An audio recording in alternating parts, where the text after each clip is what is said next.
Hello, this is Andrew Splendorio. I'm up here at Old Path Farm and wanted to make this video to talk about what's been going on with my plant nursery this year. I'm going to walk through the beds and highlight some of the different plants, get up close and personal, and I hope that you enjoy this video. This is a really nice bed of river locust, Amorpha fruticosa. This is a really beautiful shrub that after this first year will really start growing vigorously if it's happy where it's at. And it's a nitrogen fixer, and it's also really good in sun, but also like some shade. So really versatile plant. Another really nice bed of bronze fennel this year. A lot of it's flowering, you can see. The nice purple. Such a different color and feel with all this.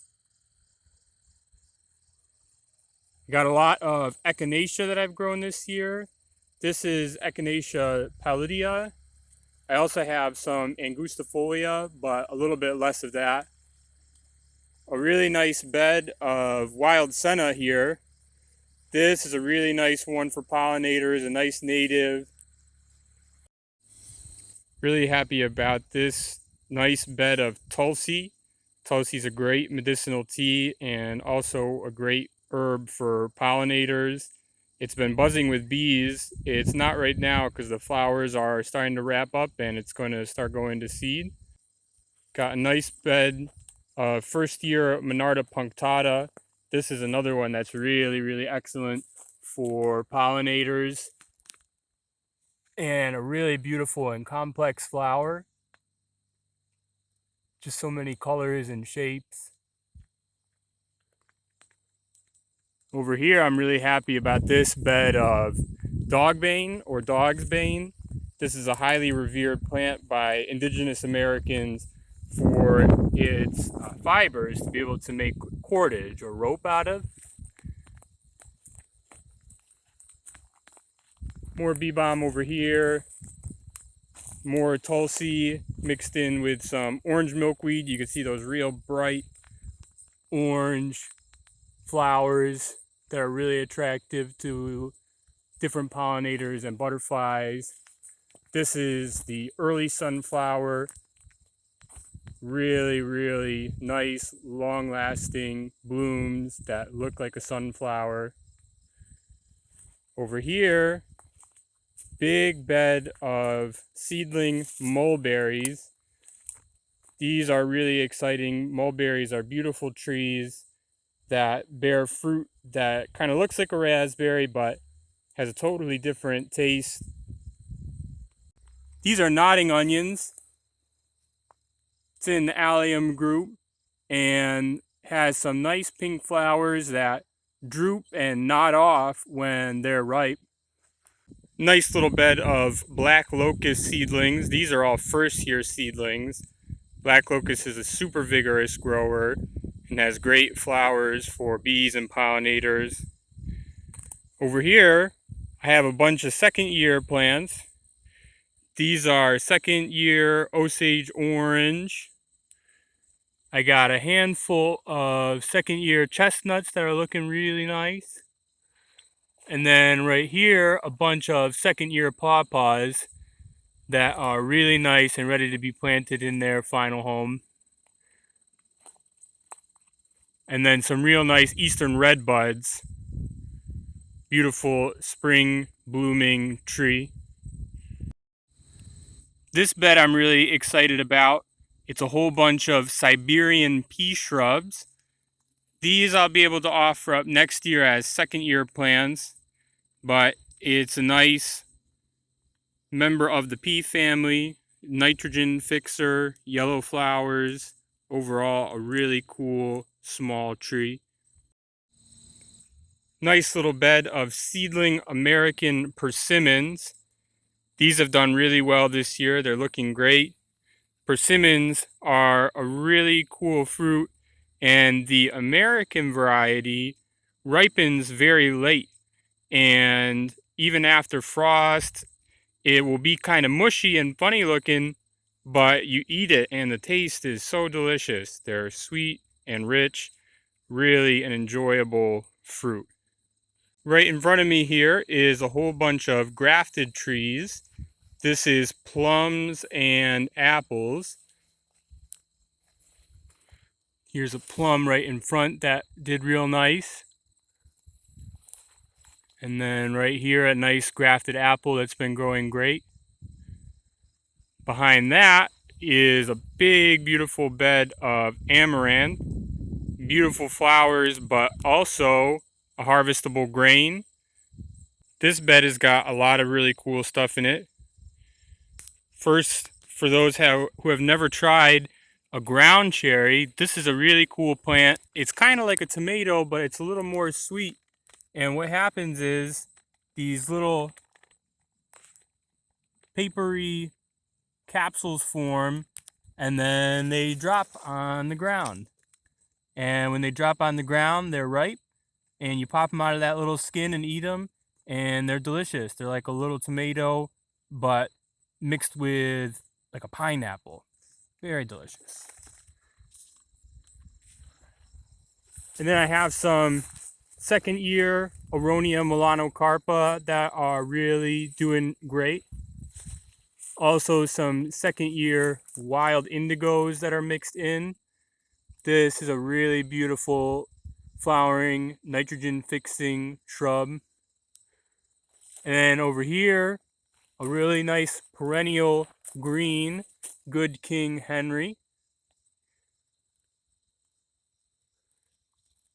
And this is Lunaria annua. The first year it stays close to the ground like this, and then the second year, early in spring, sends up tall flower stalks with pink flowers very early on in the spring, and is a great early source of nectar for pollinators. In the back, I got a lot of really nice stuff. You'll see on the left some real tall stuff. I have different willows. This is the Rubikins willow in front of me, and some cottonwoods. And then over here, I have elderberries, and it's pretty much a mix all throughout the rest. These tall ones are balsam poplars that have done really well. Salix viminalis, a great early season flowering willow, great for pollinators. More balsam poplars right here. More Rubikins willows. The curly willow.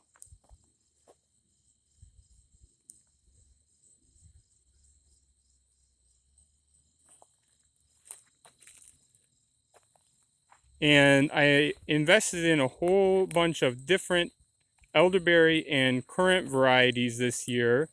So right in front of us, there's a number of different elderberries, all with great fruits, but different characteristics, different sizes. And over here, I have a whole bunch of different currant varieties. Reds, blacks, white currants, yastaberries, which are a mix of gooseberries and black currants. So really excited to be bringing in a variety of different types of currants. And over here, really beautiful Bretensis willows.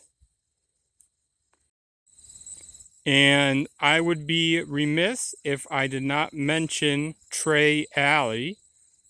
These are air prune boxes. They're a special type of box which certain types of trees really like to grow in. So what's over here for the most part is nut trees and some fruit trees. These are walnuts, bunch of oaks here, hazelnuts, A lot of hazelnuts. Chestnuts here. Some shagbark hickories tucked in down over here. Here's some fruit trees on the left. Some Siberian peaches. And over here, some apricots. Yellow bud hickories. Great oil tree. A whole bunch of first year pawpaws. Some first year yellow birch. Some seedling sea berries. These are Nanking cherries, and tucked in over here are some choke cherries. More Nanking cherries and June berries or service berries tucked in on the side there. And then over here, some Japanese walnuts. So thanks very much for checking out this video. I know I missed some different plans. I got a lot of stuff going on. So if you have any questions, feel free to ask. Either leave a comment or contact me by email, or you could even call me on the phone. And I'd be happy to start a conversation with you about these different plants or anything else. So thanks very much and see you soon.